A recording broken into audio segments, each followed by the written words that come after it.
But what if I told you World War II was truly won on factory floors and fields, by millions who never set foot on a battlefield? You know about the battles and the generals.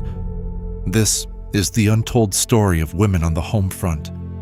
In 1939, with war sweeping across continents, millions of men rushed to enlist. Factories stood nearly empty. Farms risked collapse. War needed workers.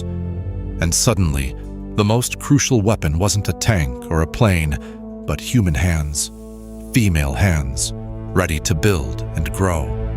Governments launched campaigns begging women, join the war effort. In the United States, Rosie the Riveter became an icon, sleeves rolled and hair tied, declaring, "We can do it." Hollywood showed women welding ships. Advertisements called for secretaries to become machinists, schoolgirls to try on overalls.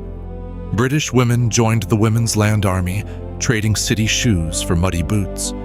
Soviet women took up plows, but also rifles and fighter planes. German propaganda tried to discourage women from work at first, but soon, even Nazi war factories needed female labor. By 1943, over 6 million American women worked in factories, up from just 3 million before the war. Nearly half of all adult women in the UK were doing war work, and in the Soviet Union, over half of all industrial workers were women, filling every role left behind. But this wasn't just a job, it was transformation. Imagine entering a roaring factory. Women riveted airplane wings, assembled tanks, turned out bullets by the billion. Picture long lines at dawn, rows of women in work pants, oil smeared on their faces, laughing or serious, bearing lunch pails to steel plants and munitions lines. Many of these jobs were deemed unsuitable or impossible for women before the war. But war erased the old rules, fast. In Britain, women learned to handle milking machines and tractors, keeping farms alive as food shortages threatened millions. Some moved to the countryside, leaving behind city comforts to dig, seed, and harvest under the watchful eyes of land army supervisors. On American fields, women drove tractors, fixed engines, and harvested crops. In the Soviet Union, shortages were so extreme that some women pulled plows themselves when horses and tractors were diverted to the front. Work was backbreaking. 12, sometimes 15 hours a day. Some women shouldered double or triple burdens, working all day, then coming home to care for children and elderly relatives. Wartime nurseries sprang up to care for children as mothers toiled in factories. And at the end of each shift, there was never enough time, never enough rest, never enough to eat. Danger was constant. Factories producing explosives could erupt without warning. Toxic chemicals turned workers' skin yellow, earning them the grim nickname Canary Girls in Britain. Yet, despite danger and exhaustion, spirits soared with pride and purpose. Women sent secret messages in the linings of uniforms they stitched. They wrote notes inside shells, wishing victory and safe return to unknown soldiers. They joined Red Cross units and air raid wardens, mapped enemy aircraft, and patched up bombed communities. Many formed fierce friendships, a sisterhood forged in hardship. But could it last?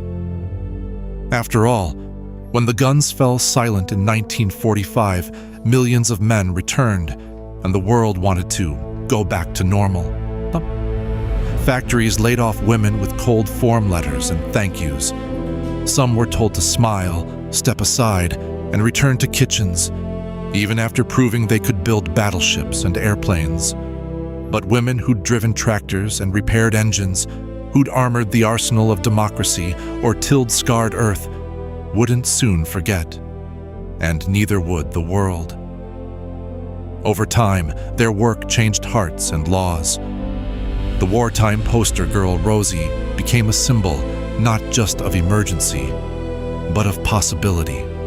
Many historians argue that women's work during World War II laid the foundation for later social revolutions, civil rights, feminism, the march toward equality at work and home. Yet their stories still echo in the background, often unnamed. Who remembers the names of those who welded Liberty ships or harvested wheat for the starving in Europe? Who hears the songs of the land girls or the laughter of factory crews on midnight shifts? This was an invisible army, unarmed, but indispensable. Without them, no victory. Without them, no home front. So next time you picture World War II, don't see just soldiers and generals. See the hands on a wrench, the dirt under fingernails, the tired smile at a dawn shift. See millions of women everywhere, transforming war and the world. History often moves quietly, through unheralded acts of duty and defiance. If you're curious about what happened when the uniforms were folded and the tools set down, what changed and what stayed the same, stay tuned. Their war was just beginning.